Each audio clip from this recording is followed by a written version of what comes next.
Everybody, welcome to today's meeting of the Marin County Board of Education. We're calling the meeting to order. If you wish to speak on any agenda or non-agenda items, you must submit a speaker card. The cards are located at the table just outside our boardroom. Speaker cards must be submitted prior to the close of the public comment portion of the agenda for which you'd like to speak.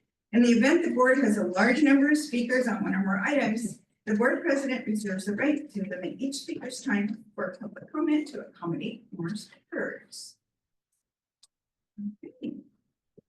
Now, call the meeting to order. Okay, John Carroll, roll call. Cindy Johansson. Here. Patty Garbarino. Here. Nancy McCarthy. Curtis Robinson. Here. Jill Sartori. Here. Marilyn Nemser. Here. Lee Delkamp. Oh, I'm so sorry. Lee said she would be a little bit late. She got stuck in a last minute urgent meeting. She will be here. Okay, do I hear a motion to approve the agenda? I move that we adopt today's agenda. Second. All those in favor? Aye. Aye. Opposed? Okay, agenda's approved. Let's move along. Public comment items not on the agenda. Do we have any public comment today? Yes, we have one, Mary Jo Walker. Okay, Mary Jo? Here, I don't know how to distribute them, but do I go over here? Yes, please. There's a podium somewhere.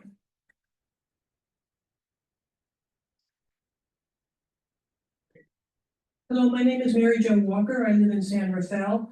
And I'm not an instructor, I'm not an educator. I'm a retired city finance director and a county finance director. But I'm here to talk about the 4.5 million shares of Tesla that the California State Teachers Retirement System owns, CalSTRS. Most people don't know that. When I've talked to a lot of people, maybe hundreds of people, one person has known that. 4.5 million shares of Tesla that your retirement system owns. And I'm a member of PERS, CalPERS, and CalPERS owns 4.8 million shares. And so together that's over 9 million shares. We're talking billions and billions of dollars that our retirement systems own, which I think is unconscionable because of how disrespectful and with such disdain that Elon Musk has treated public employees and educators, participating in dismantling the Department of Education, gleefully firing employees. I think our retirement systems should divest themselves of all Tesla. And I've communicated with PERS and with STRS both. And you have my letter, I sent my letter out. And you might have heard that the American Federation of Teachers, President Randy Weingarten, recently called on 75 city and county pension fund managers to look at their Tesla holdings and to divest from those Tesla holdings. And CalSTRS is the largest, and I'm sure many of you know this, is the largest educator-only retirement fund in the world. And CalPERS is the largest pension fund in the country. So if we were able to get them to band together and get them to sell their stock, it would make a difference. And there's things that you could do. I'm sure you know how to do that. I don't need to list them. Thank you for listening. Thank you. Thank you very much. Any other comments? No? Okay, I'll close the public comment. Consent agenda is next. Do we have any public comments on any consent agenda items? No? Okay. In that case, do I hear a motion to approve the consent agenda? Approval. Second. All in favor? Aye. Opposed? Aye. Okay, thank you. Marin County Superintendent of Schools reports. Mr. Carroll. Thank you. I'll start with some communication that we received, we meaning the State Superintendent of Public Instruction, all the county superintendents, and I believe all district superintendents, not just in California, but people in equivalent positions throughout the country received notification from the U.S. Department of Education, the new Secretary of Education, Linda McMahon. Basically, I'll try to summarize what was kind of a hard to understand letter. saying that if we don't sign a form saying that we agree to abide by some very old law from the 1960s, the Civil Rights Act, and there's another one, the K-12 Education Act or something to that effect, basically laws that say that we don't discriminate based on race in schools, that if we didn't sign a form saying that we would go along with those laws, as well as some recent case law that had similar effects, that we'd be in danger of losing all federal funding. And so there's been this sort of like, what do we do with that? I mean, these are laws we've been following for, I was like 3 years old when some of them went into effect. So this isn't anything new. The weird thing was that we're being asked to sign off and that we're going to follow them. But then when you read the finer print, it implied that this would mean going along with the Trump administration's interpretation of DEI work. And it was really difficult to say whether or not it was even worth considering this thing. Luckily, California was one of a few states that very quickly, almost within 24 hours, responded that Tony Thurman's office, the state superintendent of public instruction, responded that California was not, did not feel we were legally obligated to sign such a document. So that's been the pushback against that initiative. New York did the same thing, and I think a few other states. So we're waiting for further guidance from the State Department of Ed. Right now, we're in sort of a holding pattern, wondering what this is all about. And we're seeing similar things outside of education in other areas as well. So that was an interesting moment. Also want to mention live interaction with Tony Thurman lately. We've received guidance across the state of California, clarifying from the State Department of Education's perspective that universal transitional kindergarten applies to all districts, regardless of the funding model that they are in, whether they are community funded or LCFF. So that is news. That started, I think Marin County had a lot to do with that because there was some conversation about whether or not basic aid, also known as community funded school districts, were required to offer TK. The guidance from the state was very clear that those basic aid school districts do have funding for that they are funded. They're funded differently, but they're funded better, and that they are required to offer that. One of the immediate actions that took place about a week later was the Mill Valley School District that decided to offer TK next year. So that's good. We're continuing to work with all of our districts. There's still one more, Larkspur, Corte Madera, I've been in contact with, that they're taking steps to offer TK as well. They're on a they're not as prepared because they have not offered it. They were holding on to a legal argument for a long time that suggested that they didn't have to offer TK, but I think that the guidance is clear now from the State Department of Education. Yes. Is the State Department of Education offering a consequence if the district doesn't? They yes, so that was actually the big change. I'm glad you brought that up. They said there are a few points. One was that those basic aid school districts, and I shouldn't even use basic aid, that's an old term, but everyone uses it. It's called community funded. It officially was retired in 2013, but everyone keeps saying basic aid. It's a very misleading term. That there is funding provided for basic aid school districts. They get money in a different way, but they still get it. That was a key point of the guidance. Number two was, for the first time, the state said that it would enforce that, what they were calling a requirement or a mandate, that they would enforce that either through legal action or through withholding of other state funds if they had to. So I have some questions. Are we supposed to ask them during the time of your presentation like Marilyn did, or I think- just wait till the end? What's the? Yeah. I'm fine. Yeah. I mean, I think brief clarifying questions are appropriate, but if it's going to be an engaged discussion, we should really put that on the agenda so that members of the public have an opportunity to know that we're going to talk about it and an opportunity to come and witness that. Well, first of all, you spoke about a letter. I've never seen that. Where you talked about getting something from the Secretary McMahon from the Trump administration. Mm-hmm. That was not distributed to me. Is that something that the board is not entitled to see? I think it's a public document. I can provide it for you. It was sent all over the place. Yeah. Right, well, Yeah. it would have been Okay, good sure. for that to be in the correspondence section. I would just suggest that if this is something that's to be read, which is of some serious note, if in fact there's threatening the probably about 10% of this federal fund that we have, I think it would be very important for that to be an issue and actually probably even agendized because you're seeing, just today, Harvard lost this money and Columbia lost this money. And so I'm just not confident in relying upon what the state is doing versus what you're doing. So this letter came to you, not just the state, it went to all of the district superintendent? Yeah, the response requested was from the state superintendent. A copy of the letter was sent to all the superintendents. Then the guidance from the state superintendent was for us to wait for the California response, which has now happened. It's been agreed that there's not going to be any enforcement action until that gets resolved, but I'll make sure you get a copy of it. Not any enforcement action by who? By the Federal government? Yeah. And do you know when that is going to, they're gonna make a decision on We it? don't, we haven't heard anything back yet. I would like to see that and maybe have it made available so it's public. For sure. You Okay. can see it, because I'm just not familiar with it at all, and I'm concerned about what's happening with other schools, and I want to see that happen. Yeah. In Marin County. The other question that I had was about this Mill Valley Excuse me, pre-K. could you turn your mic on, please? Thank you. Better? Yeah. This Mill Valley pre-K issue, my understanding from the newspaper, and I could be wrong, is that Mill Valley didn't quote unquote offer it, the parents put up over $1 million to pay for it.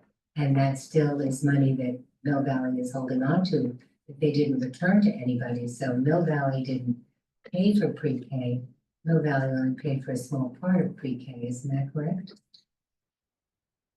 I believe what Mill Valley accepted parent and foundation dollars with the purpose of funding TK. The commitment that this office made and my office made was that we were going to support them running TK. Whether they do that, whatever funding stream works, that's what they're doing. I apologize for interrupting, but I would be remiss not to point out that very brief clarifying questions, but a back and forth and a discussion and an exchange about substantive topics have not been agendized for this agenda, and we really should be sticking to the agenda. The other thing that you mentioned was that there's only one school. Could you clarify that doesn't offer TK? One school in Marin County is Larkspur Cormidor has not offered TK in any way since it was rolled out starting in 2020. I understood that the newspaper said it was Ross School as well. I'm sorry, Superintendent, I would really encourage you to finish your remarks so that we can move through our published agenda. Right, but this is a clarifying question. The newspaper says Ross School was one of them. I want a clarification. We're happy to follow up with you after, Member McCarthy, but we're really into dangerous territory here with not sticking to our published agenda. I don't see how you can ask questions so that the public will know when the superintendent is making these statements. They're not part of any record, so they're not part of a public record, so that anybody could even come and speak about them or ask questions about them if they chose to. But yet you're denying me the ability to ask even a clarifying question when in fact he's talking about it. If he doesn't want to do his presentation, then he shouldn't do the presentation. I'm happy to Okay. explain my reasoning after Member McCarthy. These are reports, not discussion. Different item. Right, to conclude that report, I was going to mention to board members if they want to read more about the funding model that has created this situation, it's on our website. I wrote a blog post about that, about basic aid versus LCFF funding and the effects of that on transitional kindergarten. So hopefully that will be helpful. And that includes a lot of detail on all of this stuff. So I probably should have started with that, easily to find on the website. Just go, and the title's obvious, it's on the homepage. There are some new district superintendents coming into Marin, which is very exciting. So Becky Rosales, I think most of us know, has decided to retire. And the assistant superintendent, Chris Treewater, who many of us know, will be taking over as the new superintendent there. So congratulations to her. Nice that we have some local knowledge and some history with Miller Creek going forward. Also a good friend and colleague of mine, Tara Topier in the Tamalpais High School District has announced her retirement, which makes me feel old because I hired her as an assistant principal many years ago. And she left from being a very successful teacher into the administration world. They do have a new superintendent who's coming from the Escondido High School District. His name is Courtney Good, and he looks like a great guy from everything that we can see. So looking forward to having a new colleague in the superintendent world. Ken Lippy and I had a wonderful meeting with the executive director of By the Bay Health, which was formerly known as Hospice by the Bay, Skelly, I didn't get her name wrong, Weingart? Wingard, okay. Anyway, we had a wonderful meeting with Skelly, who, and we got to visit their new building. They are going to be partnering with us to expand healthcare career pathways. They've had a successful pilot at San Marin High School where there was some minimal signups. I think we had 9 signups for entry-level careers in healthcare class. There's now a waiting list for next semester. I think 49 students signed up for it, which is an indicator of just how popular and how valuable healthcare work is in terms of what kids want to do and in terms of what the community needs. So I think we can expect some really great partnership and expansion in that area. We had a meeting with Congressman Jared Huffman on March 17th, and I think several of you were able to make it. It was sort of about the national political situation, and the word can't let be used was bleak, coming from Jared. And I think that was true, but also I think the congressman had a sense of sort of maybe cheerfulness is an overstatement, but like a sense of optimism, like there's still work that we can do, even though those of us who recognize, especially in the world of education, that the objectives of the Trump administration have been clearly not in support of public education as we know it, that there is work we can do going forward, and that if we keep doing our jobs with professionality and with resolve and with as cheerful an attitude as possible, that's probably the best thing we can do for now. We have an opening for an assistant superintendent at the Marin County Office of Ed. We've been going down the process of the hiring process for that. And this is, so as you all know, Ken and Mike Grant are retiring at the end of the year. Also, Michelle Giacomini, who's been with us for a year as a consultant, and is not an assistant superintendent, but is definitely a profound presence on our team. Those 3 people will be leaving us. We'll have a new person coming in that'll be taking on a variety of tasks at the assistant superintendent level. We have 2 rounds of interviews coming. The first one's tomorrow. The second one is next week, and we hope to be introducing a new assistant superintendent soon after that. We had a wonderful event on March 22nd. I was able to stop by and have a feel-good moment with our Student Wellness Ambassador Program, the SWAP program. These are kids in mostly middle school, I guess some high school, but just a really energized group of student leaders here doing leadership work and getting together to move forward student voice. So always a pleasure. They meet a few times a year. It's great to stop by and see them. And I think that covers everything I have. Thanks. Thank you.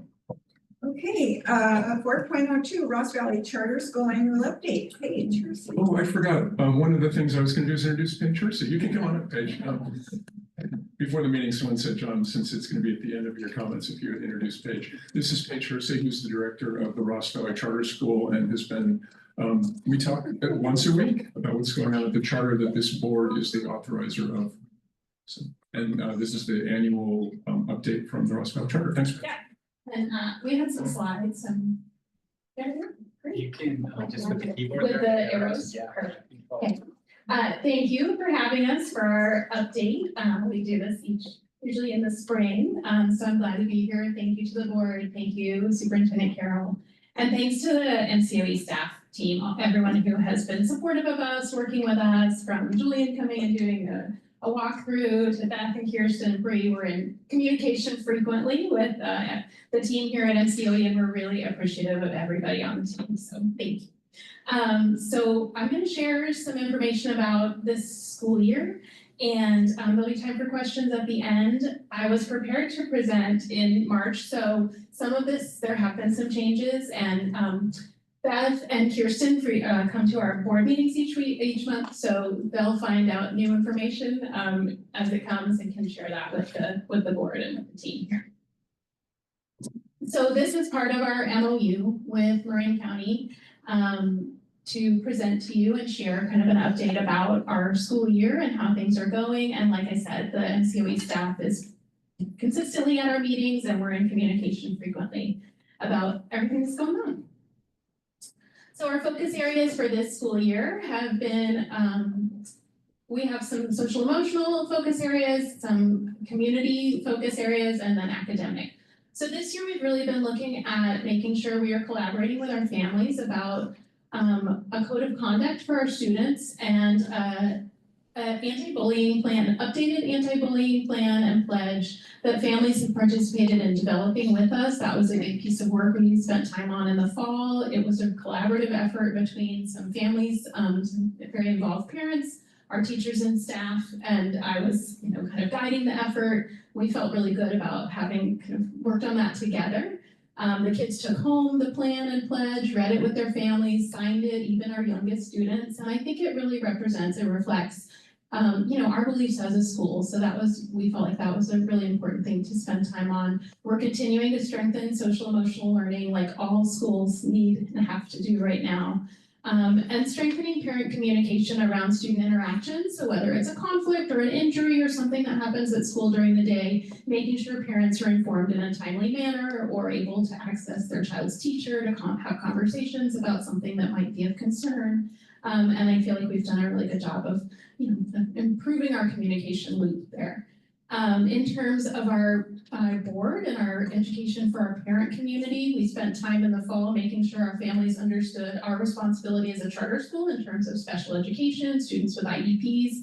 So we provided a presentation and question and answer session both at our community council meeting, which is like our PTA, and to our board, and gave time for everyone to understand how special education works at a small charter school like ours. From the assessment process to IEPs, and allowed everyone to better understand how we support our students with IEPs. In terms of academic focus, we really have put a lens on our emergent bilingual students, so our English learners this year. We've done kind of a deep analysis of our test scores for our English learners and have right now an ongoing community of practice examining our strategies, our supports, how we're best teaching our students who English is not their first language, and we're spending time as a staff, our teaching staff, having ongoing professional development on making sure we're using those best practices in the classroom. We have anywhere from 20 to 30% in any given year of students who are English learners, and so we really feel it's important to keep a focus on that and keep making sure that we are providing them with the best education we can. We revised our academic intervention model this year with a new program that's aligned with our literacy curriculum. We're seeing great success with that already in terms of students graduating out of academic intervention, not needing it at this point in the school year, which has been great. And we've also prioritized intervention for our emergent bilingual students, our English learners, who are reading below grade level. And also one thing that's not on the slide is we're doing specific test prep for them right now. The CASP tests are coming up in May, and we want to make sure they feel as prepared as possible in a low risk, kind of safe environment to know how to take the test and how to best show what they know. We've also been providing ongoing mentorship we have 2 teachers who are new to our program this year. And I should have started with just a little glimpse for the board. We are multi-age, so our classrooms are all multi-age from a TKK up through 4th, 5th grade. All of our students are in a multi-age classroom, and we use an inquiry-based learning model. So those are new for teachers who may not have taught that way before, so we want to make sure we support them and how do you teach multi-age classroom? How do you teach an inquiry arc? So we've had mentorship in our grade level teams, and then also individualized support in inquiry-based teaching for our 2 new teachers this year. I think that this, as Laura Trahan would say, this is old data now. But these are our test score performance from last year, so we were really proud to see a big increase from the year before in our English language arts performance. Again, like I talked about, we're committed to supporting foundational reading skills both through the everyday instruction our kids are getting in the classroom, but also through intervention for specific student groups, those who are reading below grade level or English learners.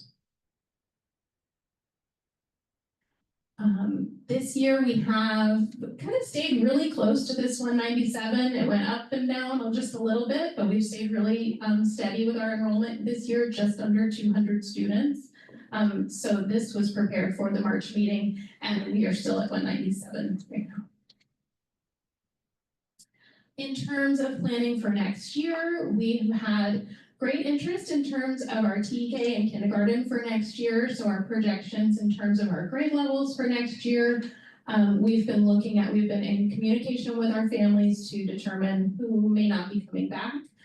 We've gotten about, I would say, a little over half of our families have responded to our survey. And at this point, we have about a 96% yes, we're coming back next year. So we're keeping in communication with families to make sure we know their plans for next year so that we can accurately plan for both our full enrollment number and then how many students per grade level, and then that will impact how we create our multi-age classes. So we're just maintaining that communication with our current families and then engaging with our incoming families so they have opportunities to come to school, get to know other families, get to know the teachers.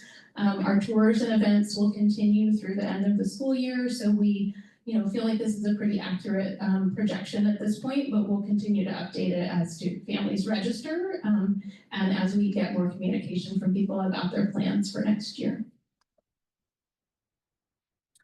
In terms of school attendance, we've had a really great improvement in ADA. We have 2 years ago, our chronic absenteeism was pretty significant, so we feel good about the changes that we've made in terms of reducing chronic absenteeism with our families and students. We've increased our messaging to families about the importance of attendance at kind of specific points throughout the school year when we know that, it's common for enrollment or for attendance to drop a little bit. We have really had a team approach between our teachers and our admin team with communicating with families. How can we support you? Is there more we can do to help? Can we put you in touch with a family who lives nearby if you're having trouble getting to school?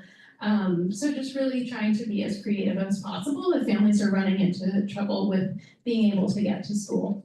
And we've been utilizing independent study as needed. Our teachers have gotten pretty good at knowing how to prepare independent studies and staying in communication with families so that we have those independent study agreements before families may go on a trip or if kids are out for an extended period of time but are able to do work.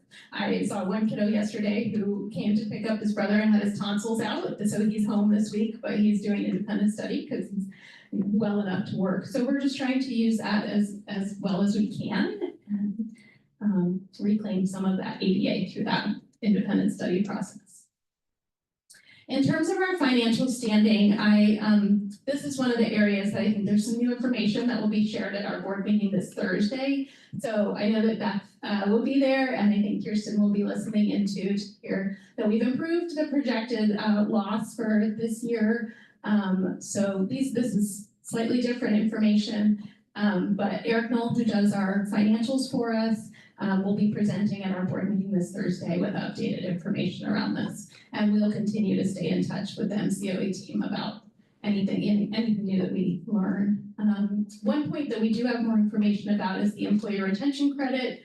We had applied for that in December of 2023 and received about $70,000 in that through that program last month. So we were glad to have that, find out what was happening with that because it had been a long delay. And yeah, I think everything else is kind of self-explanatory. Any questions? The projected loss of 84,000, is that because the enrollment projections were higher than they turned out to be this year? Yes, and we've had some additional expenses, a couple of things that, some staffing expenses were increased, health benefits for our staff increased this year. So there were just a few expenses that occurred during the year that increased, and then overall it was that, we did have a lower enrollment than we had initially anticipated and budgeted for. And can you remind us what the projected enrollment was? For this year, I think I would have to look back, but I think we had planned for 206, I think. Okay, thank you. But I could look back and look. How many teachers do you have and where do they come from? Do they live in Marin County or do they live elsewhere? That's a good question. We have 10 full-time teachers, so that includes our intervention teacher and our resource specialist, our special ed teacher. They all live in Marin except for one teacher lives in Petaluma. I have a question. Do you have a similar achievement data for math? I think that was all in there. I just touched on the ELA, but there were, let's see. Oh, It was there. it was there. We had an updated slide deck that maybe, yeah, because Laura and Beth and I worked on an updated slide deck, but maybe that's not the one that ended up getting shared tonight. Okay. Yeah, we can send it to you because we created a slide for math and for the science test because our fifth graders took the science test. Any other questions for Kate? Okay, well, thank you very, very much. Thank you, everyone. Thanks. Okay, next item, 4.03, quarterly report on Williams. Is there any public comment? Oh, thank you. Were there any public comments? No problem. Thank you. Okay, quarterly report on Williams uniform complaints, John Ness. There are no reports this quarter. There is no report this quarter, I guess would be the appropriate way to say it. I'll open it to public comment. Okay, are there any public comments? There are none. Thank you, Mr. Lenz, and we will move on. 4.04, quarterly report and notice of surplus property, Mike Grant. Okay, good afternoon, trustees. So before you today is our quarterly notice report and notice of surplus, and this is to certify that all items in this report are of less than $25,000 value or of no continuing use or value to MCBE, and that they've been offered on an equitable basis to all schools in the College of Marin and in Marin County and the College of Marin, and that we're in compliance with Ed Code and Board Policy and Government Code. Happy to answer any questions. Did anybody take any of them?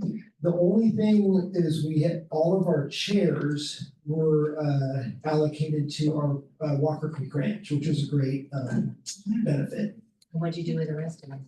The rest of them are in storage right now, and we'll dispose of them likely just through a debris bin. It's really recycling and composting. So it's not something you give to the Salvation Army or anything? We have tried that in the past to no avail. There's really no value to almost anyone. We've thought of doing garage sales and auctions, but it's just there's nothing there of any value to our community. Thank you. You're welcome. Thank you. Is there any public comment? All right, thank you very much, Mr. Grant. Okay, and now the report I have been waiting for. Career Tech Ed update, Mike Grant and Jesse Madsen. Thank you so much. Yeah, so I could not be more proud to introduce Jesse Madsen and our team, Melissa Guerrero, to give an overview of our College and Career Readiness and Career Technical Education program. This is one of our core student programs that we offer, and based on the great work of these guys and our larger team, we have really, this is an area of growth over the past 5 to 10 years, and I'm so excited for you to get a glimpse of the work that they're doing. And with that, I will hand it over to Jesse and Melissa.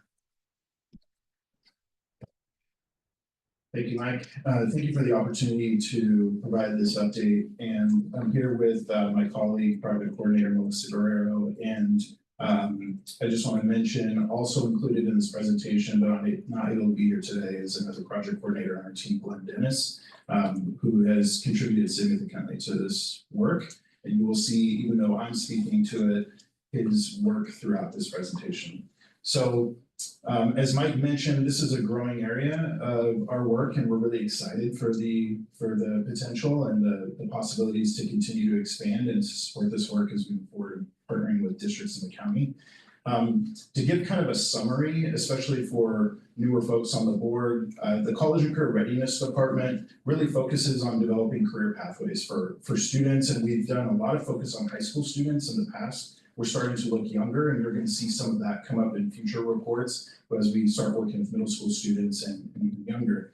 Our core kind of pieces to our department are our school to career partnership, which is our work-based learning component. This includes internships, career readiness, career exploration, job shadow days, that type of work.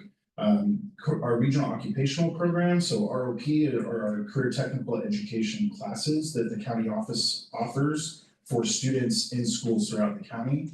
And then K-14 alignment. So one of the things that I think that we want to show, and that you've probably heard if you've heard these presentations before, we want to continue to say is that, you know, career technical education, which used to be called vocational education, it is not the way it was 30 or 40 years ago. Career technical education is really for all students and all pathways. It includes post-secondary education. So we say K-14 alignment because of the partnership and the work that we do with College of Marin and other post-secondary partners. But post-secondary can mean a lot of things for students. And the more that we work in these different industry sectors, the more that we're aware of all of the different pathways students can reach to meet their goals. And that includes a 4-year degree, it includes a 2-year degree or a certificate from a community college. It also includes vocational education, includes apprenticeship programs, the military. There are a lot of different ways that students can reach their goals. And we want to be able to support within this work the students that are looking to go to work right after high school and the students that are looking to go to grad school to reach their goals.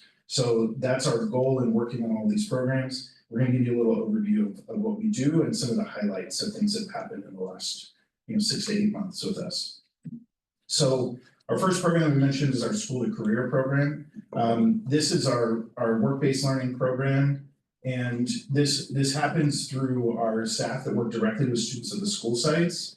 You'll see our School to Career liaisons here that are working in all of the districts. They rotate among the high schools. Something that's happened over the last couple of years is we've been able to work in partnership with Marin's Community School and our alt ed department to have a shared cost structure to support the expansion of the School to Career liaison working with Marin's Community School and our alt ed community.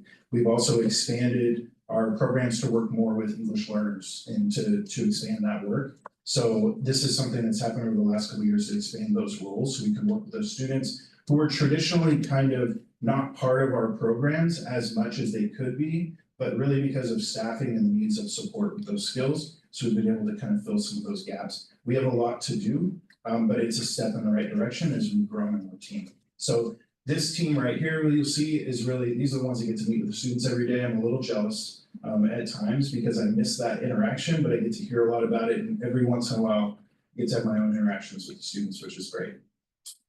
The real true north of the work in the School to Career program are the internships. So this is an opportunity for students to do an internship, a semester-long, a 6 to 8 week internship with a local employer. We have internships with local government, with nonprofits, and with for-profit industries. Students are in these workplaces. They get an opportunity to see how that industry works. They're generally not hired in these internships and not paid. They get high school elective credit for it, but it ends up being an opportunity for them to try something and then exit easily without having to quit a job or without having to say, no, I don't really like this. So it's kind of the pinnacle of the work that we do. But we know not every student is ready for an internship or able to access an unpaid internship. We do have some paid internships, so they're just limited in scope in the way that we work with our partners. So then all of the opportunities below the internships are the way that we have built scaffolding for students to become ready for either an internship or a paid job, or access career exploration and work-based learning, in addition to maybe a paid job that they already have that they have to pay the bills. And these experiences are happening with hundreds of employers and different partners that we have in the region. Next week, one of our big job shadow days is our School to Career Board Job Shadow Day, and it includes 30 employers that are hosting job shadows. Marin Sanitary will have one, John Carroll, our superintendent, will have one. A lot of members of the County of Marin. I was just going through the list and we were talking about we need to have staff over there to direct traffic because they're not all in one office, but the probation department and district attorney, public defender, supervisors are all hosting job shadows. That's gonna be a really great day if you happen to be around on April 23rd in the morning. I want to turn it over to Melissa to share a little bit about this, but I just want to, reiterate that that these types of experience sometimes come down to like a 2 hour or a half day experience. And the amount of bandwidth it takes to make something like this happen for students and the impact that it has on students is just tremendous. So Melissa's going to tell you a little bit about a recent experience with Marin Health. Thanks, Jesse. So on February 27th, we had over 50 Marin County high school students join a new event, a first annual event at Marin Health, and it was the Careers in Medicine and Healthcare event for youth. This event was really unique because the CEO of Marin Health is very invested in education for youth, and he was there to welcome the students. The event also included a Q&A session with over 11 Marin Health professionals and a behind-the-scenes tour to various departments, including the ICU, the emergency department, and radiology, some examples. We also had at the event the College of Marin and Dominican University. They were there present to share their programs and classes in the healthcare and medical industry, which was a unique opportunity for students to take advantage of that. Right after they went on their tour, they were very inspired. They can't wait to hear about the programs at the local colleges. So that was a win-win there. So yeah, this is like Jesse said, this is just a perfect example of how when we collaborate really closely with our local industry partners, we can create a really meaningful real-world experience for our students. Yeah, and just to add to that, I think that, you know, just a half-day experience like this might change a whole trajectory for students. That a lot of our students don't know about all of the different careers in these industry sectors. They kind of know what they see in the media and they see with these big picture industry sectors. They know about in healthcare, doctor, nurse, and then surgeon, and they kind of go from there. Going to an event like this, when they hear from all these different professionals, opens a door for the opportunities there, and then have the post-secondary partners to talk about the pathways and to help support them and, hey, these are your next steps. Is really powerful. Plus, the partnership with Marin Health is really special. We haven't had an event like this before, and Melissa did a great job in coordinating this, and there's a lot of bandwidth that it took to make this happen from Melissa leading it with our team. Career technical education. So I just want to give a little overview for those that may or may not be super in tune with this right now. A career pathway. When I talk about career pathways, we want all students to envision a career pathway. And then there's career technical education and a career technical education or CTE pathway. And the CTE pathway is really a sequence of courses that are CTE courses that fit in the standards of a CTE component. There are 15 different industry sectors in the state, and there are 58 different pathways. So there are different ways these are designated by the state and have specific standards that students can take classes in this area. When we work with students and we work with schools in developing a career pathway or CTE pathway, what we do is we work with them on developing the courses that are at the school site, and then we recommend or build in recommended work-based learning experiences. Some of those happen inside the class, sometimes happen outside, but they're aligned with that structure of experience. And then recommended College of Marin or other post-secondary options. An example is when we partner with the College of Marin to come in and talk about the classes that a high school student can take while in high school or when they graduate, or with an apprenticeship program that would come in and talk about what the next steps are for a student that's interested in that career. So these are all the different high school pathways that exist in Marin right now.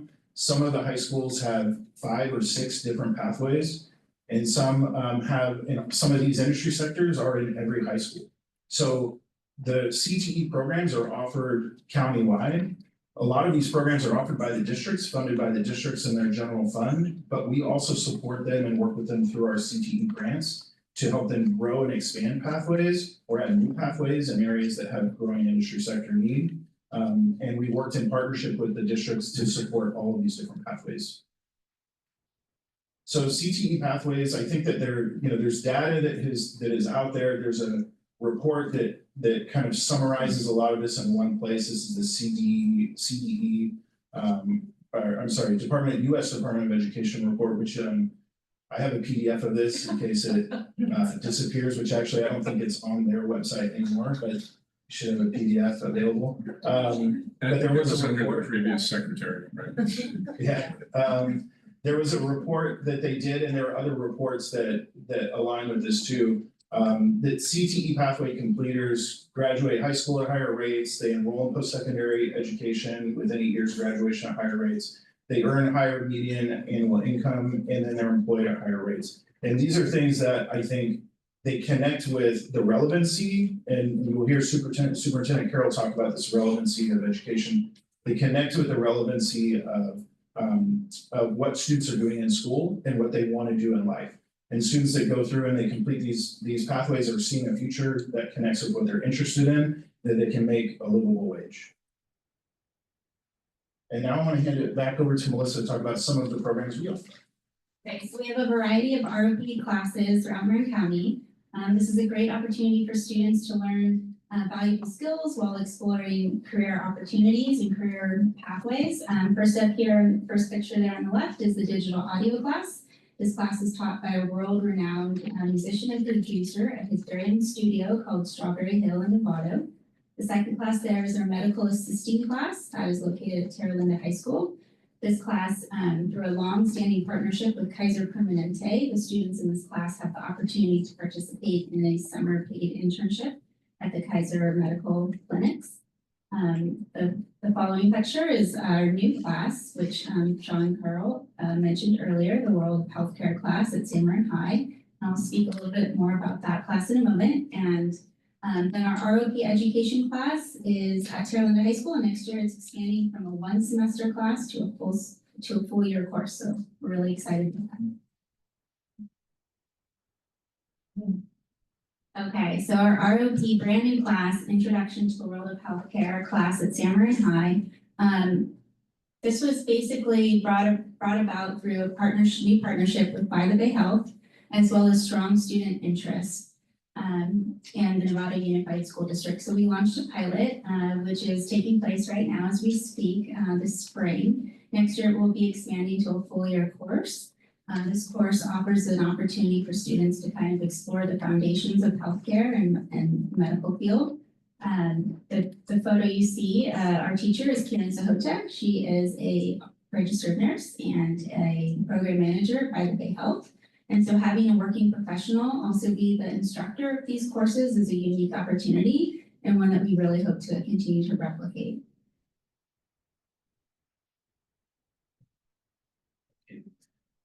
Additional ROP classes that we offer are based at our CTE Center site, which we'll talk about in a second, but we have automotive technology 1 and 2 that are offered during the day at Terra Linda High School.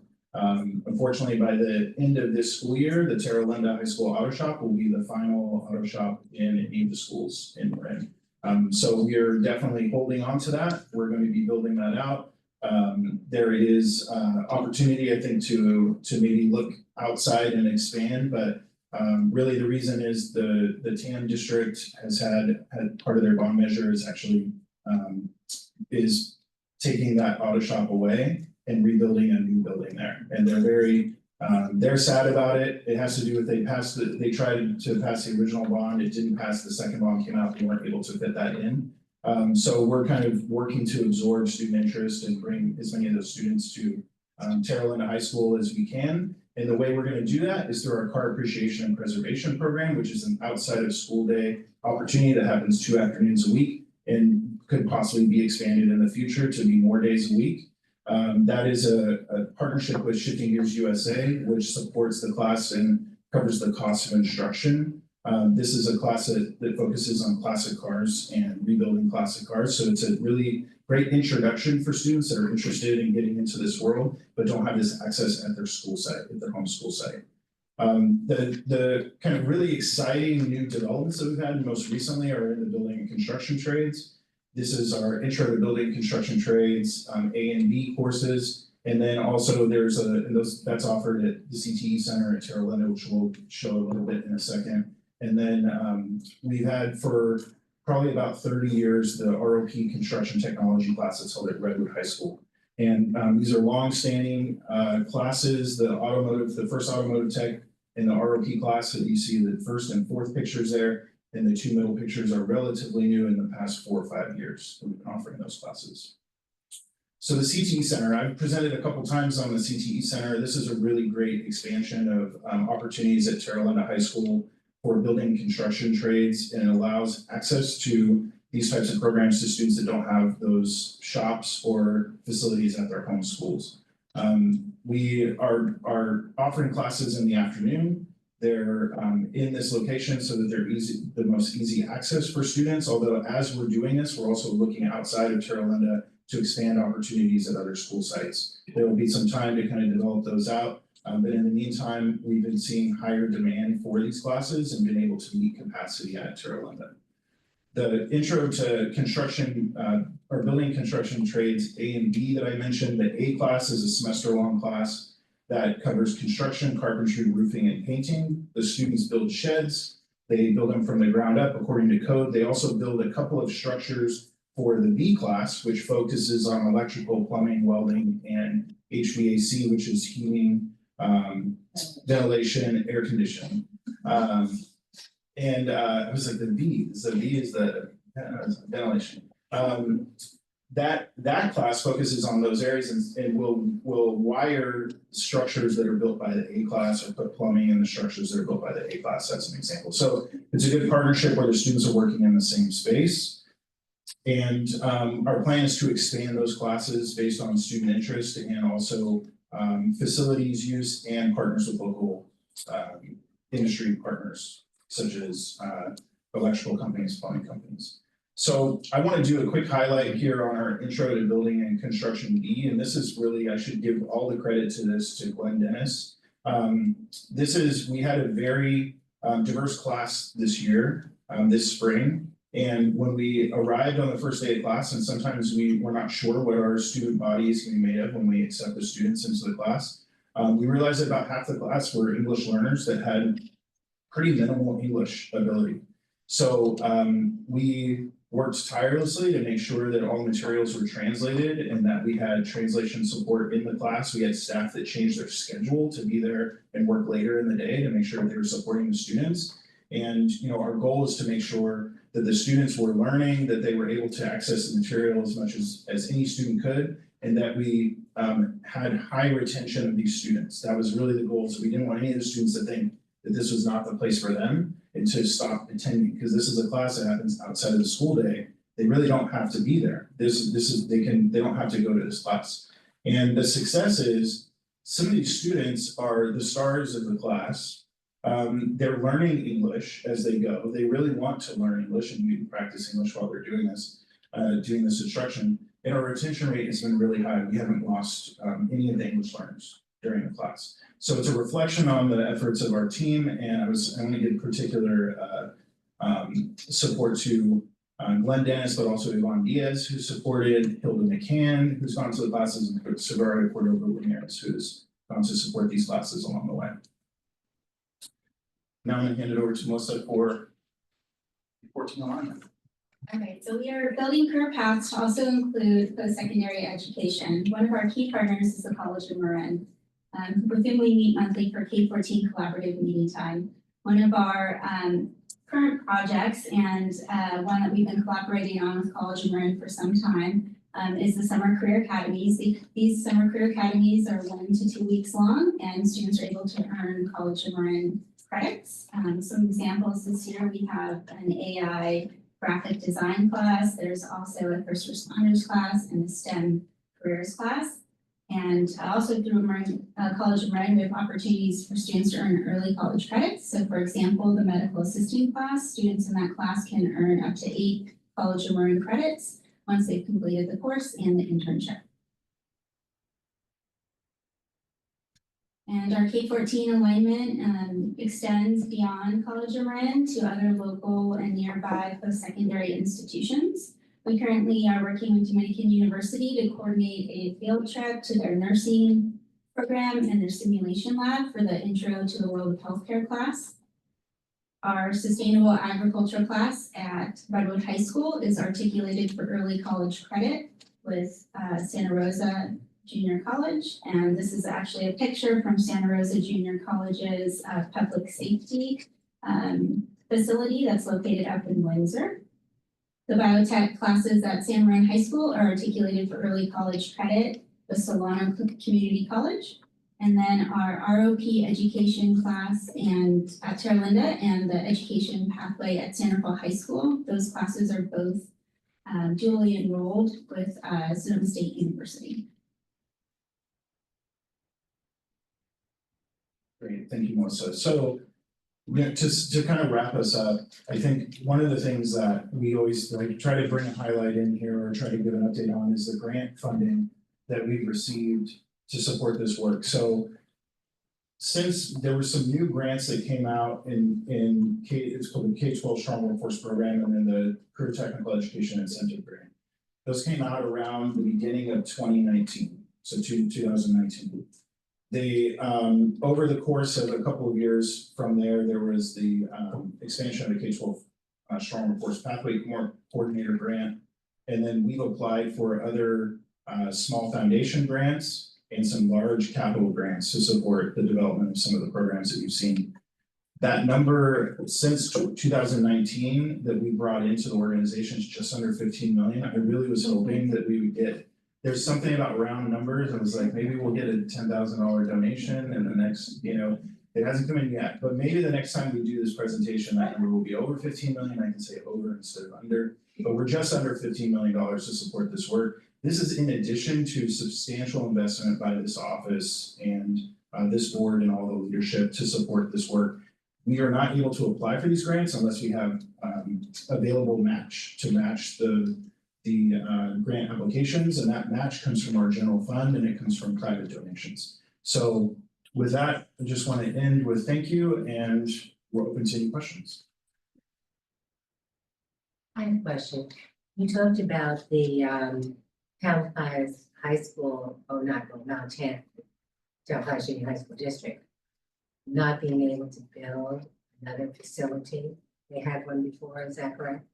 And that one is now dissolved, is that correct? Yeah, and it's really, I have minimal information on it, but what I'll say is that the original bond that they went for earlier last year had a new auto shop included. When they had to reduce the bond because that didn't pass, that was one of the things that was taken out. And how many students were in that program that you have absorbed? That's a great question. They had 2 sections, and each section had about 25 students in it. So about 50 students per year that were taking classes there. I think, yeah, we have, this past year, the numbers probably are, 5 or 6 that have been attending the after school programs, but I'd really be interested in what it looks like next year and the year after that.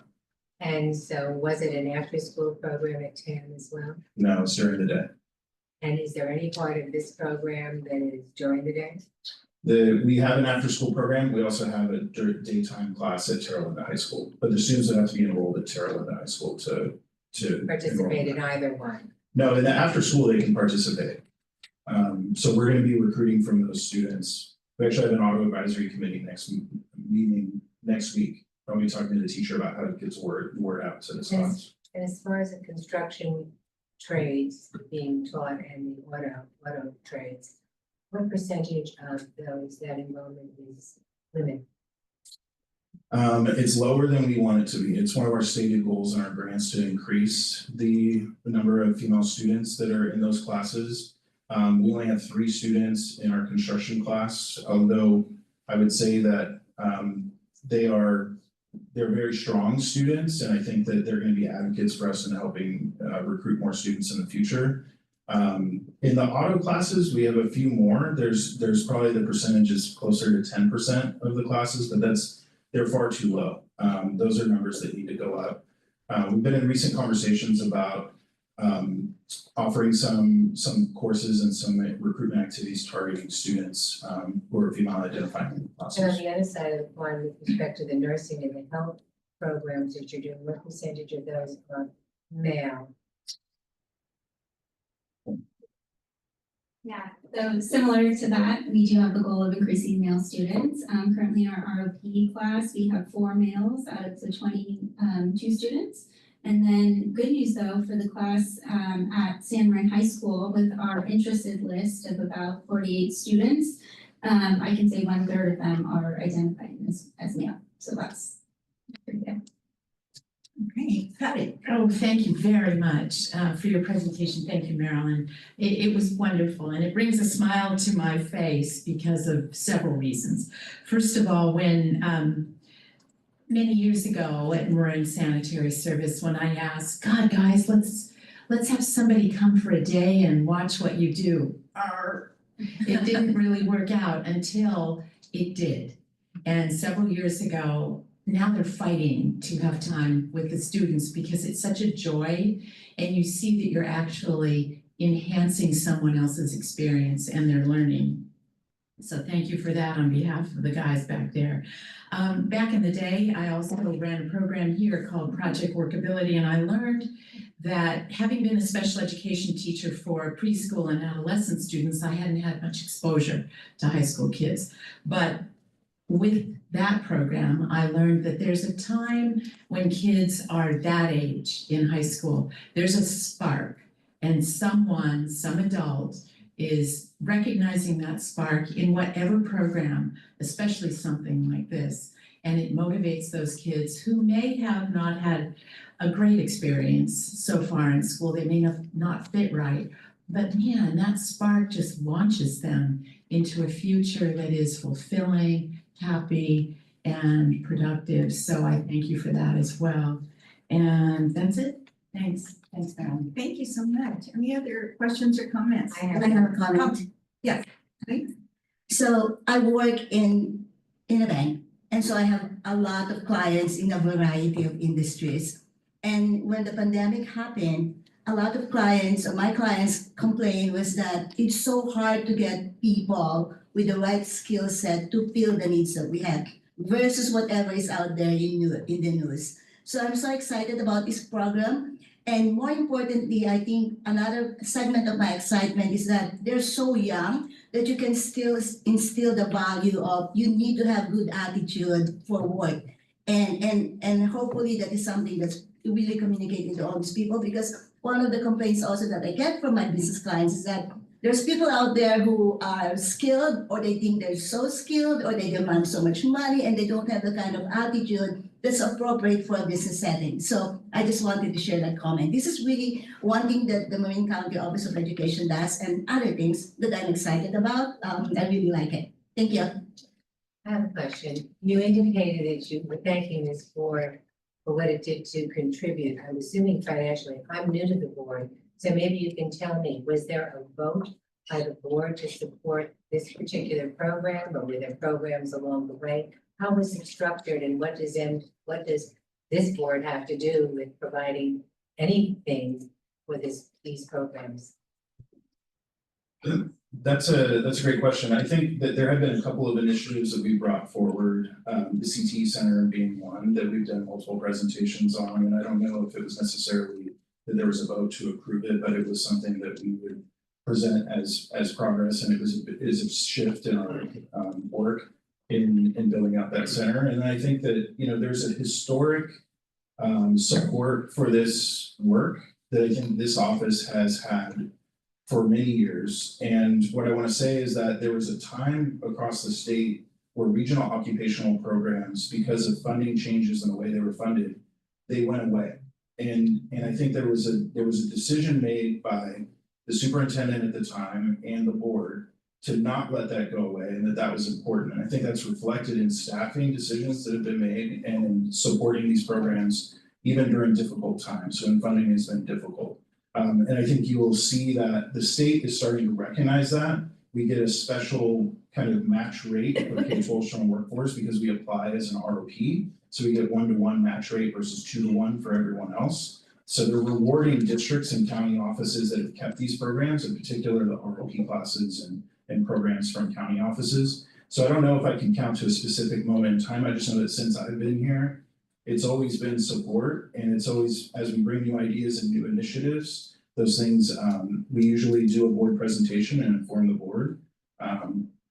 And so I don't know if that's probably not answering your question, It doesn't answer my question. I'm trying to figure out where the money comes from. Like when you came up with this CTE program, where did the dollars come from? Yeah, I mean, we don't produce money here at MCOE. yeah. You know, and the board, I'm not aware of any vote on it. I'm trying to determine where the funds come from. If I could just jump in, Madam President, members of the board, I'm sorry for my tardiness. I was at a prior meeting and just was able to get here to see that great presentation, which I'm really proud to see. This, what Jesse mentioned in his comments related to ROP funding is an important point, and it's a bit convoluted to this degree. The state funded programs like this for many years as a categorical program. When the local control funding formula was instituted in the state, that became optional. You did not have to use those dollars for the regional occupational program. We, as a district, as a county office, opted to continue those programs. So when you approve our budget every year, you will see the college and career readiness budget that will be delineated for you. You'll see what the expenses and what the revenues are. And so our organizations continue to use those dollars, which we continued to dedicate to the ROP when others did not. And because we continue to dedicate them, we have the program that you saw today. But in other words, it's an item in the budget where somebody could say if they wanted to eliminate it. Not suggesting that at all, because I think it's a great program, but that's something that the board could do by itself, is just wipe out this whole program. No, the board would not, I don't believe, who can answer that better than I can? Yeah, it sounds like you're asking Member McCarthy if the board has sort of a line item veto power in the budget, and I'm not aware of any authority that gives the board. I'm not aware of any legal authority that gives the board the ability to exercise a line item veto. Well, what can they do then? They don't just not approve the entire budget? We can address that more fully for you when we do a budget presentation, but generally speaking, the board is looking at large categories of expenditures and not eliminating programs. But if that there's no precedent for that, I guess is what I would say. I'm trying to understand that if in fact somebody wanted this program to get more money than less money on the board, does the board or just the superintendent, does the board have the ability to say on the budget, I think they should get $100,000 more, or I think they should get $100,000 less? Is that something that is done in the context of the budget presentation, the budget evaluation? I mean, that's the argument on every board. Well, I'm trying to find out. I'm new to the board and I don't know where the money comes from and how it gets to you. And it's always important to know where the money comes from. You're not wrong, Member McCarthy. The board, the superintendent has the authority to add various items, and the board does the overall approval of the budget. So if the superintendent through the budget development process chooses to expand or even reduce a program, then that would be presented as the overall budget, which will be presented to you in June. And then would the board be able to say, you don't agree with it and we think it should be done differently? The superintendent has the individual program authority, where the board has the authority over the overall budget. So it would need to be Take it or leave it? I don't want to put that exact term on it because Well, there's really no that's important to precedent to know. that. That's important to know. I mean, it's certainly important for me to know. If we don't have any discretion, I'd like to know that. Because I'm concerned about trying to determine what the superintendent does here and what this board does, because every time I turn around, it seems as if the board really doesn't do anything, or doesn't have the authority to do many things. And I'd like to know whether or not they do, if there's no line item veto. If I might interject, we have, as I count, 11 new items coming before us on this agenda. And I think we need to, with the approval of our council, these sort of rhetorical questions that you're asking perhaps could be asked outside of this setting so that we can move forward with the business at hand. Well, I don't think they're rhetorical. And I don't know that you have a point of order that for your interruption, but it's important for me to find out where money is coming from. And I don't know how that works. I'm convinced of that, but it sounds like you need a lot more time with your questions I than don't think I need a perhaps. lot more time. I think I just got my answer. Well, my concern is that you might. So shall we move on? I'll suggest to the next item. Madam President, I have one comment on the presentation. Please. Or actually I have two, I'm sorry. First of all, Jesse, I just wanted to say, you've been with ROP 5 years, maybe 6, I don't know, it just seems like a while, but you have really matured in a way that shows a master of this topic. So I really noticed that today in your presentation, so thank you for that. Two other comments. At running a small business, wanting to do something like this, having taught lots of kind of underlings in regards to healthcare, I know how difficult it is to have somebody show up, a student who doesn't know much, and do your work, but also make sure you're teaching the student. And to me, it's probably already happening, but some type of honor of all the partners that have committed their time on top of that, is always in order. So I know you're doing something for that, and if you're not, I would suggest something like that. Then the other comment that I would like to make is that when I think of ROP and I think of, automotive, and by the way, Mill Valley and Tam High had one of the best automotive programs for the last 50 years in the county. It's a shame for me to hear that that's somehow going away. The teacher's been recognized nationally, and it's just been an outstanding program. But one thing I'd like to say is that when you bring these students in to ROP, and you set them up for their career pathways. I've said this before, I just want to make sure that they see the full picture on who is at the very top. Because for me, those students need that vision, because while they can be a medical assistant, and that might not be enough for some of them, they should also have the vision to become a doctor. And so I just want to make sure as you're developing your pathways, you're not just short-sighted and narrowing it down to the bottom layer of support for our industries, that you just give them a picture. So I just want to continue to say that. Good point, Thank you. Thank you. That was a great point. Are there any other comments or questions from the board? I have an additional comment with regards to what Curtis just said. And it's true, because you see a lot of college students who graduate with a course and then end up doing another thing when they're working. And I think being exposed to something like this really instill in the mind of that student that, I have a great understanding about this particular field. I think I'm very interested in pursuing it. So I really believe that exposures in classes like this really, really good for students, because it eliminates the time, that step wherein they finish college and then they don't end up doing exactly what they studied in college. Just a little comment. Thank you. And I would just like to add that I would have given anything for my son to have had these choices when he was in high school. It's just, I'm so proud of this program, and I read a lot about it, we're in the paper and I hear it talked about outside of this room. I hear it praised, and people in the community are really excited about it. So thank you. I have a final comment. I think if you want to look for other students who might be of different genders to come to this program, you should speak about Little Lumberding and talk about how their program, with respect to teaching, plumbing, electrical, et cetera, in school where they're paying $90,000 a year to be able to send their kids to school there, might make people a little bit more interested in the importance of this program. Thank you. Thank you. Is there any public comment on this item? Okay, thank you. So, all right, on to action items. 5.01, single plan for student achievement Marines Community School. Katie Foster. Hi, again, I love following that presentation. I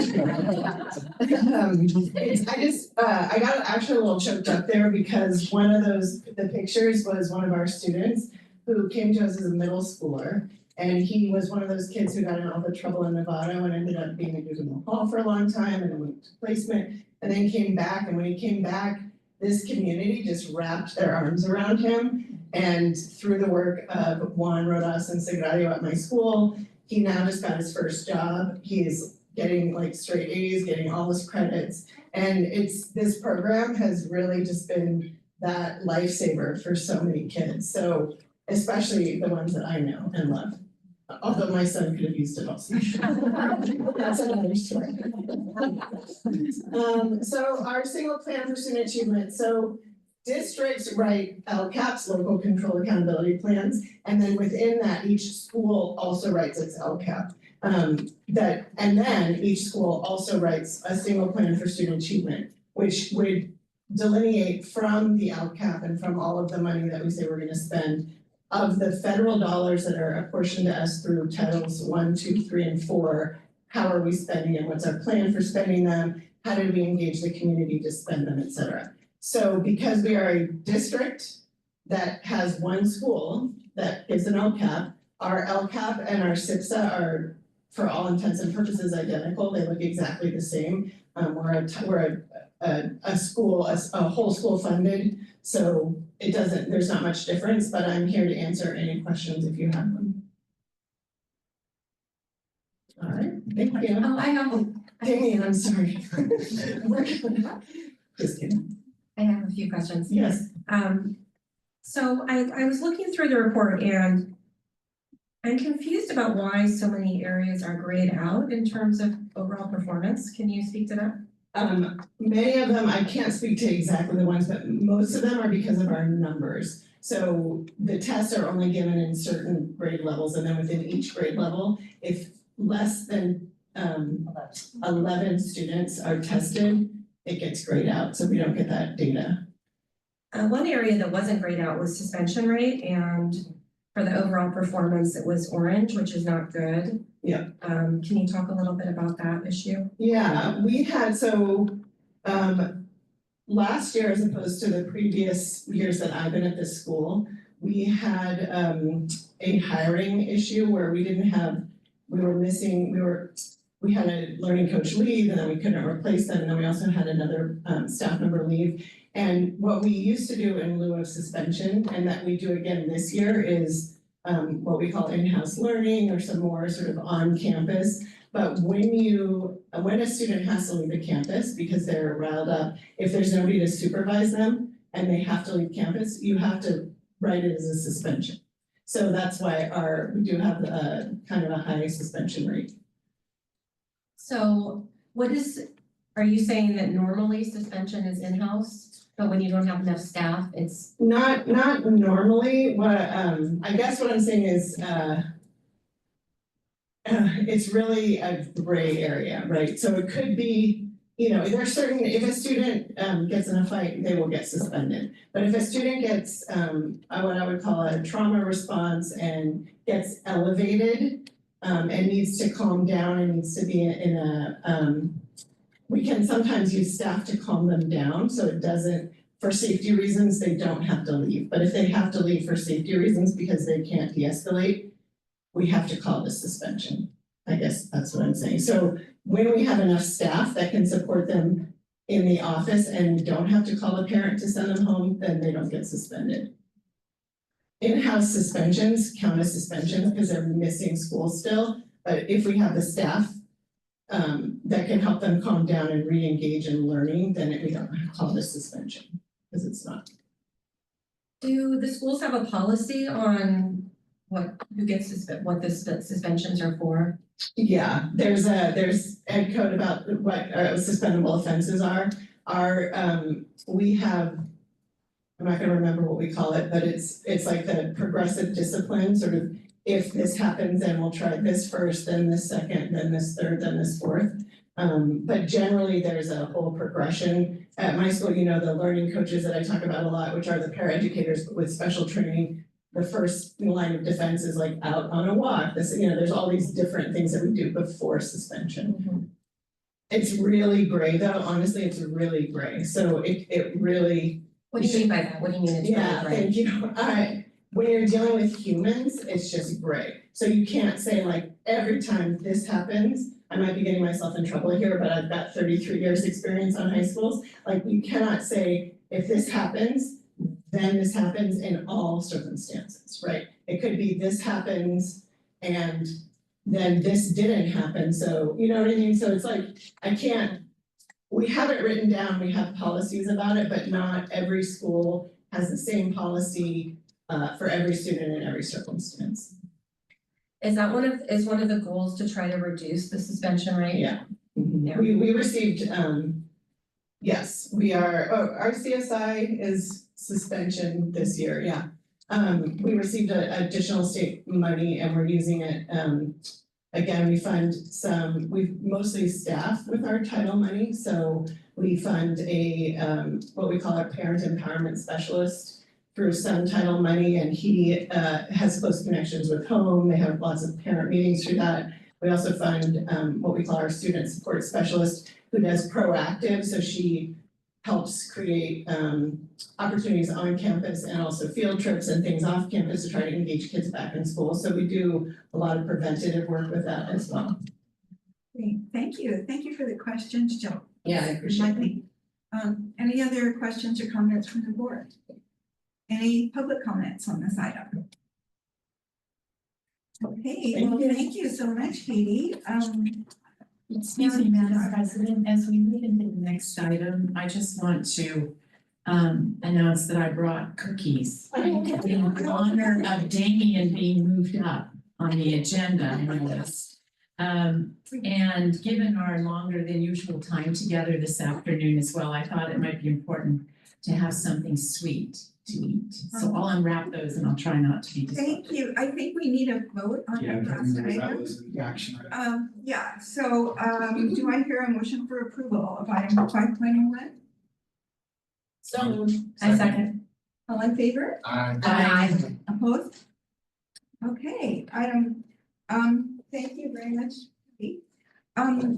I'm noticing, let's see, no, item 5.02, Walker Creek Ranch roofing project bid. My grant, oh, Yes. you're. Yes. Right.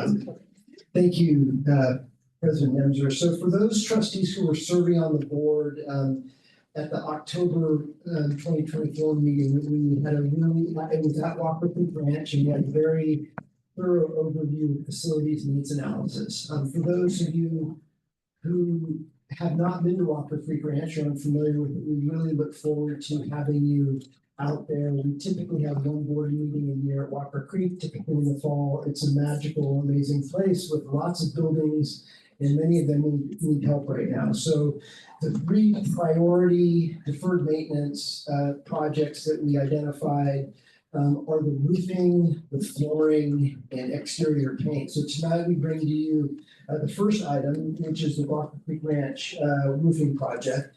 And we have, this is a pretty big project where we have 11 buildings plus a bunch of that we want to re-roof, others that we want to repair, and there's some additional items that we were able to bring forward to you tonight. We're targeting completion in the fall in September. And if all goes well, we'll be coming to you with another item for flooring at the same time in one of our upcoming board meetings.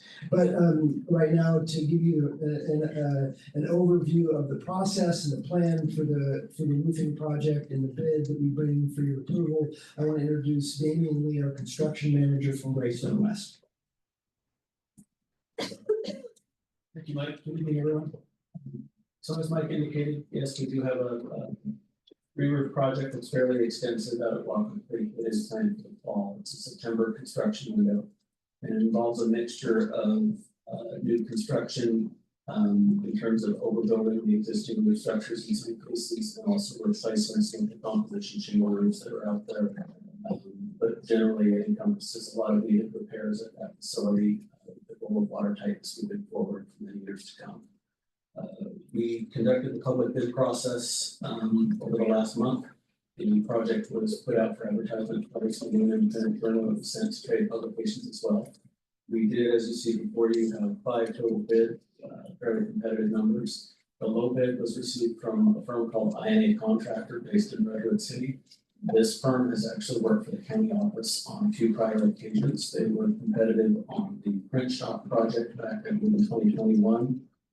As well as prior work at Walker Creek specifically last year. We worked with them on a number of projects through the county office and nearby school districts, and we found they performed great work. They're very competitive on numbers, and they're on change orders, and generally it's a pretty positive result here as well. We are recommending award all of their bid documents for an order, and we're within budget. So happy to take any questions. Thank you. Questions from the board? I have a question. So when we enter into a contract with a prospective construction company, do we have a provision wherein, because of the changes in materials right now and everything else, is there a clause that actually provides for the bidder to also be responsible or to take part of that increase in cost so that it's not solely put on the Marin County Office of Education? Yeah, absolutely. That's a great question.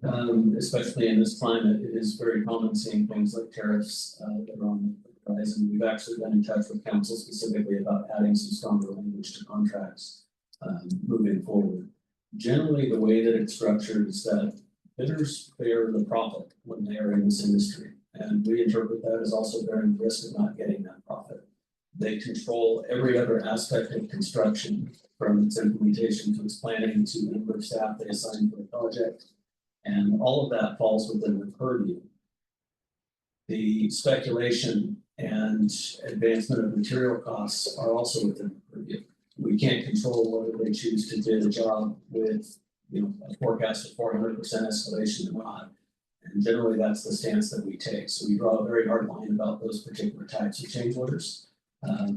There are subjects like force majeure where events like COVID, did take that all the way up to legal arguments at points. But generally for things like this, we believe that they are foreseeable, especially in the climate now where we've already been part of this climate for this year.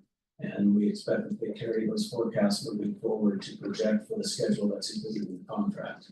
If we were to then take what is shown as a September window right now and extend that by a year, that is an unforeseeable condition for them, in which case they might be entitled to an adjustment. But given that the contract window is included within the bid documents, they know what the schedule is and it's their responsibility to forecast material increases up to the extent of completing the job. Are those changes built in as contingency or is it over and above the total project cost with the contingencies? It's built into their bid itself, so there's no additional compensation that they are entitled to as a result of material changes. Okay, thank you. Other questions, comments? Are there any public comments on this item? Okay, all right, do I hear a motion to approve? So moved. Second. All in favor? Aye. Okay, thank you so much. Appreciate it. Hey, I'm noticing the next 4 items are all resolutions that are, I don't know how related they are. John, are these resolutions things? They're all related to construction Might be and able to- applying for funding for construction. Is the board okay with doing one vote on all of them or, is there any objection from anyone on the board to taking all 4 and then voting to approve? I can walk you through each one, and if the board feels comfortable, we can take a unanimous Okay. action, and if not, we can pull one out. Okay. For further discussion. I like that. Okay, great. So just wanted to preface the presentation by saying that the resolutions before you are all required to pursue any state funding for construction.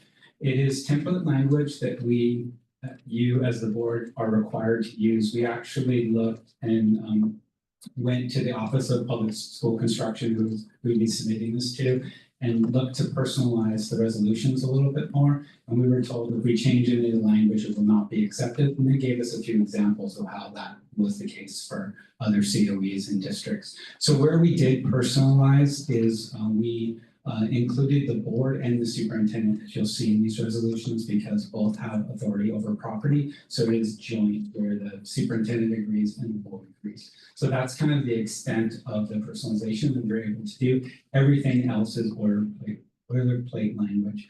I'll quickly walk you through each one. They look very robust, but they are very simple. When we look at resolution 1072, Proposition 2 requires that facilities master plan be submitted with all state funding applications, and the resolution before you just indicates that this board is aware that you need to submit that document, and the submission of the facilities master plan must take place by the time the substantial progress deadline for each application has been met, or 100% complete expenditure report is submitted, whatever dates earlier. So that's what that resolution does. Going to the next one, 1073, you might think they look very similar because they do. It's exactly the same, indicating the resolution you as a board know you have to submit that master plan. But the difference here is that you must submit that master plan within 90 days to the Office of Public School Construction after notification of processing your application. So this is a great point where we reached out to say, hey, that seems like that could just be one resolution. We put that language into one, and the answer is no, you have to have two separate resolutions for that reason. So that's why you have a 1072 and a 1073. 1074 is pretty self-explanatory. It acknowledges that the MCBE will participate in the state funding program and authorizes those signers for the Office of Public School Construction. And you can see the individuals on there, myself, Bree, and Superintendent Carroll. And then lastly, Resolution 1075 acknowledges that the modernization application received on or after February 18th of 2025 are subject to the regulations because the school funding program has expired. So if we were to submit an application now, there is no money. So we would have to wait until new regulations are adopted and apply under that. And that resolution just shows that the board is aware of that and acknowledges that and will abide by that. So those are your resolutions before you. Last question. Please, yes. You stated at the beginning that you changed this language and personalized it because both the board and the superintendent have to approve this. I don't quite understand what that was. Sure. Where the board has authorities with all construction and facilities, and the superintendent has equal authority with construction and facilities. So simply put, if the board wanted to open up a building or purchase a building, it would have to be mutually agreed upon by the superintendent and the board, and vice versa. If the superintendent came and said, I'd like to purchase X, the board would have to agree to that. So there has to be mutual agreement, and this resolution is framed in a way that documents that mutual agreement. Thank you. Mm-hmm.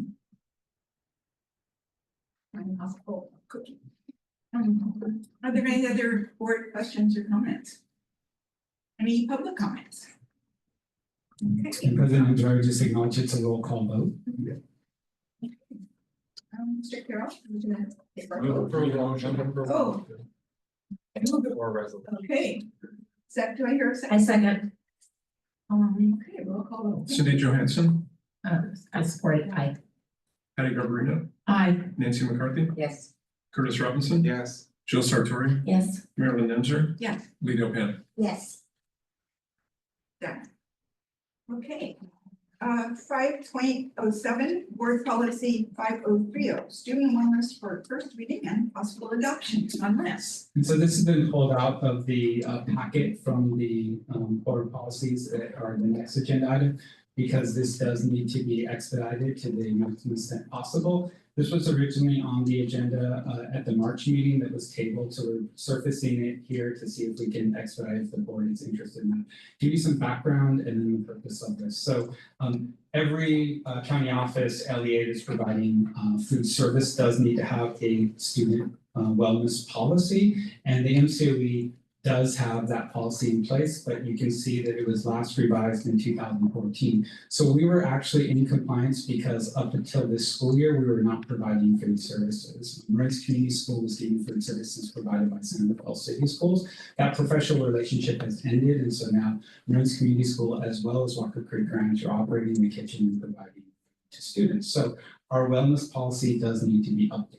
You can see that in 2016, there was a change in code that said that wellness policy had to have certain things. The biggest of those are goals, wellness goals that this board would adopt. And it also requires that stakeholders are part of that wellness policy development. And then it also requires that there is an individual within the LEA or the COE monitoring the wellness policy to make sure that it is followed. Our current policy was silent in that language because it just didn't exist. The new policy identifies that and is consistent with code. So we are recommending that you would approve it as written and adopt immediately. What that would do is allow us to be in compliance with food service requirements, and also will allow at the next meeting for Marin's Community School to present the goals to you for adoption that would coincide with this newly adopted policy.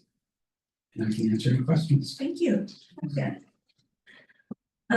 So the law requires that the policy must include measurable goals for nutrition promotion and education, physical activity, and other school-based activities that promote student wellness, as well as other items. I don't see any of those in this new policy. Yeah, because they're not been developed yet, so that's what will happen. Once this is the policy that says those will be developed and brought to the board, once that is adopted at the next meeting, the program will bring those goals for board.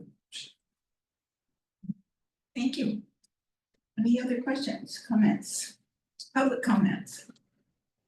Okay, motion to approve? So moved. Oh, it's actually, it's a resolution. It is not a roll Oh, it is call. not a resolution. Oh, sorry. No, that's okay. We still need a motion. Second. Okay, all in favor? Aye. Opposed? I don't know. I think it should include the metrics before we approve it.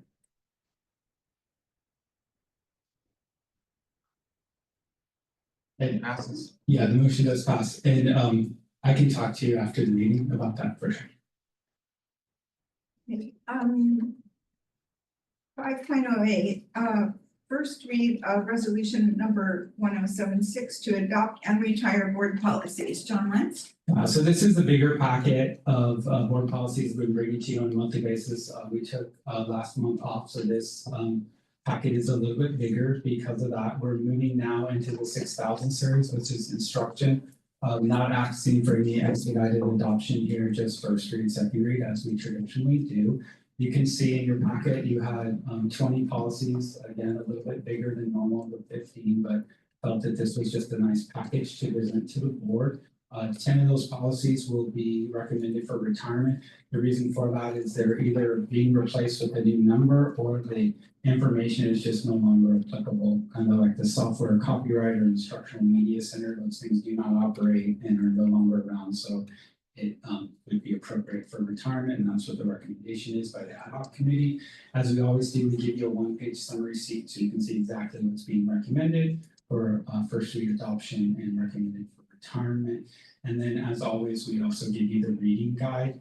And for those of you new to the board, the black text is what has been updated. So it had currently been in, so a great example, we had a policy from the 80s.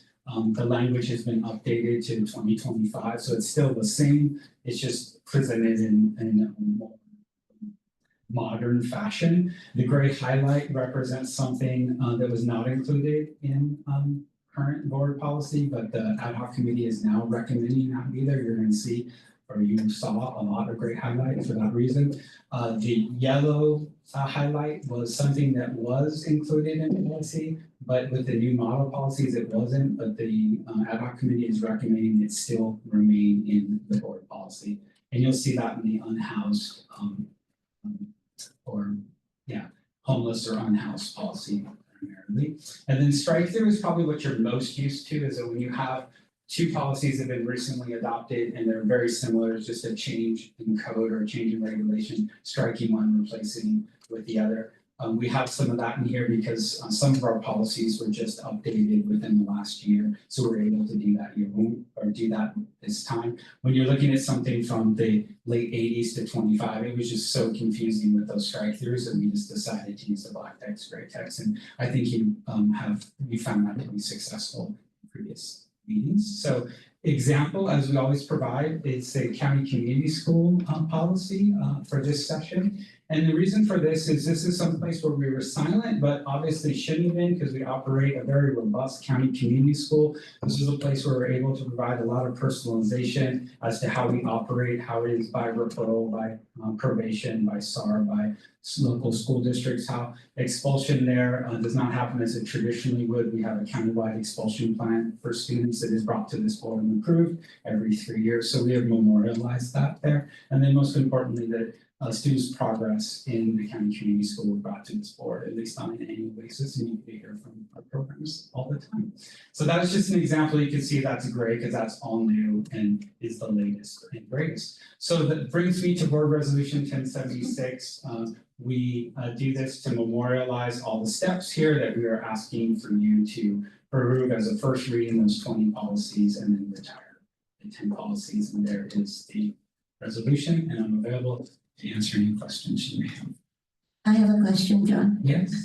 And I think it's more of informing the board members as to the real process that you go through, like how many people are involved, what do? You look at the old policy, you match it with ed code, you look at what may be applicable now and no longer applicable in the past. You also consult with our legal counsel. So it's not just a matter of, looking through it and striking through or graying it. I know that you go through a lot of process to be able to come up. Yeah, we go through a lot of process to look at all these things, and a lot of questions from, let's say, even Marilyn was such familiarity with a lot of the context of the board policies and also the English structure and things like that.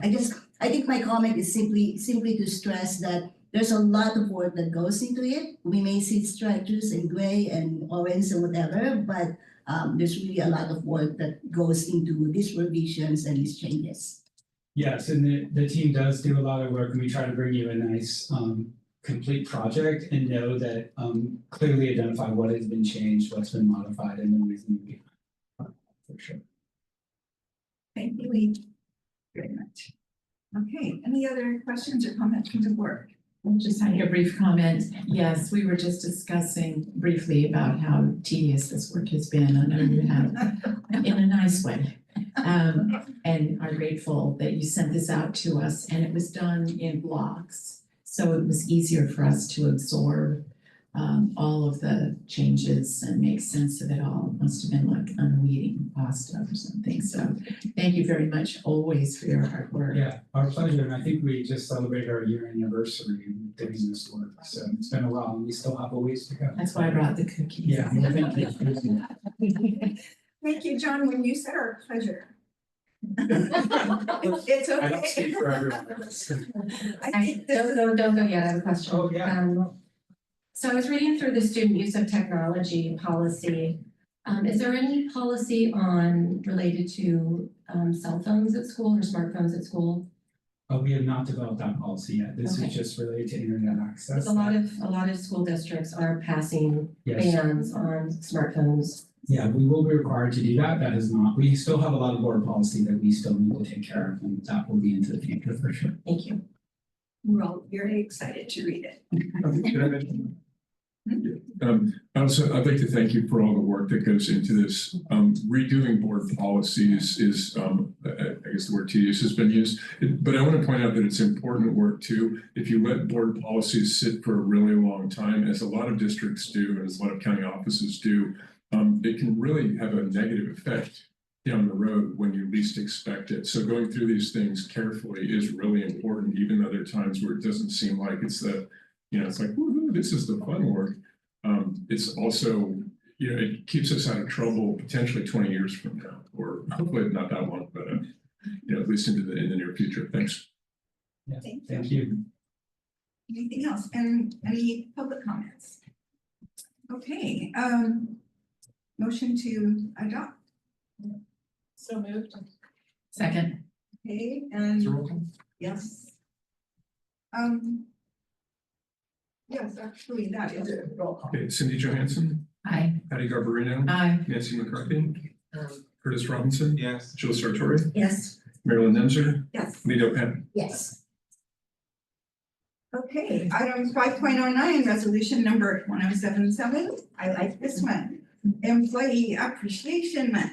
Yes, this is a kind of a fun, feel-good thing in a moment to take account of all the good work that happens here. May is a month where two things occur. One is the California Day of the Teacher, which is a celebration of all that teachers do for our students across the state of California. The other one is the Classified Employees Week, which does the same thing for our support staff, people who represent, who are in classified services, everybody from custodial, secretarial, maintenance, technology, people who are not in teaching or administrative or certificated positions, and to honor the work that they do, which often goes, we take it for granted, and it'll be nice next May to celebrate that.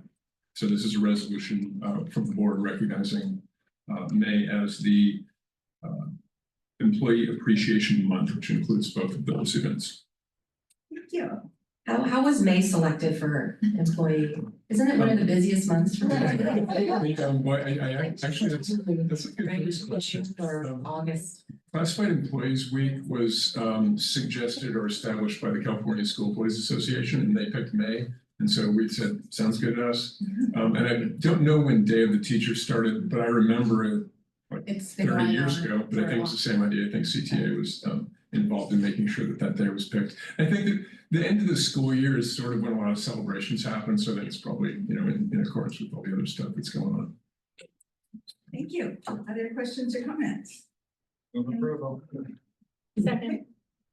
Board's roll call. Cindy Johansson, Aye. Patty Garbarino, Aye. Nancy McCarthy, Yes. Curtis Robinson, Yes. Jill Sartori, Yes. Marilyn Nemser, Yes. Lido Pan. Yes. Okay. Thank you. Okay, moving on to Board of Education reports. Does anybody have something to report, either scintillating or other? Lee, have you had a E2 meeting? Yes. Uh-huh. So, the committee met last Wednesday, March 12. Assistant Superintendent Mike Grant spoke to the committee about youth e-bike safety updates happening in Marin, and his presentation was really, really good. It was like really good. I like it. His presentation included information on safe routes to School Marin, AB 1778, which is the Marine Electric Bicycle Safety Pilot Program.